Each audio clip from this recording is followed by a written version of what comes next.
नमस्कार जय जगन्नाथ मु रोशनी आपण मानंगु आज मु गट्टे गप कहिबी मो गपटी आपण मानंगु जदी भला लागिथिबो ताले निश्चय लाइक करिबे शेयर करिबे कमेंट करिबे और सब्सक्राइब भी करिबे।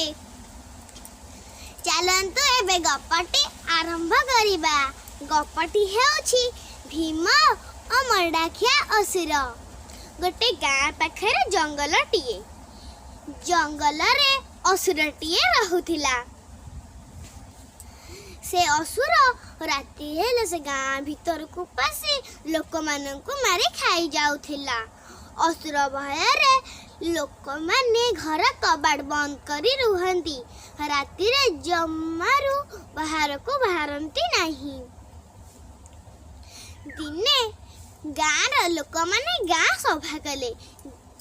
गाँ सभा रे विचार हैला जे आमे असुर पाखको सगड़े लेखे मंडा पिठा प्रतिदिन सगड़े लेखे मंडा पिठा पठेइबा। से आम गाँ भितर को पासी आमको हैरान करिबो नाही। ए कथारी असुर राजी होई गला। लोक माने प्रतिदिन पाली करी सगड़े लेखे मंडा पिठा असुर पाखको पठांती। असुर सगड़े जक मंडा पिठा सहित पिठा नउथिबा लोक को भी खाई जाउथिला। दिने गोटे गरीब बुढ़ीर पाली पइला। तार गोटिए बोली पुओ।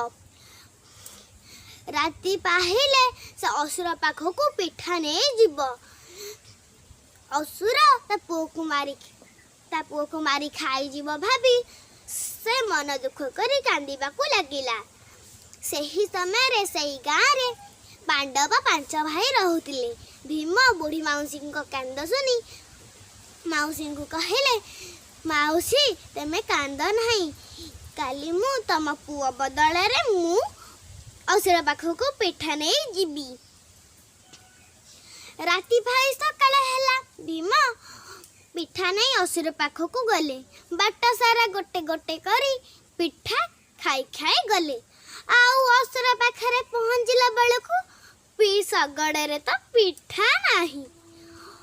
असुर सगड़े रे पिठा नथिबार देखी रागी जाई दांत कड्डमड्ड करी भीम को खाई आसीबा को मारी आसिला। भीम तो बारी बळुआ थिले। भीम असुर को डरिले नहीं। असुर संघरे युद्ध करबाकू गले। शेषरे भीम असुर को मारी देले।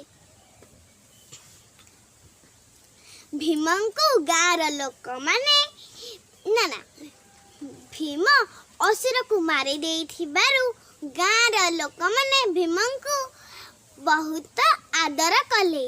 सेही दिन ठारू गाँर लोक माने हस खुशी रे रहिले। एही गपरु आमे सिखिले जे भीमंग परी बलवान हेबा। प्रति विपद रे धैर्यर सह मुकाबिला करिबा। मो गपटी आपण मानंगु केमिति लागिला निश्चय कमेंट करी जणाइबे। पुणी देखाबो आ गोटे नुआ वीडियो रे। से पर्यंत रहूची। नमस्कार जय जगन्नाथ।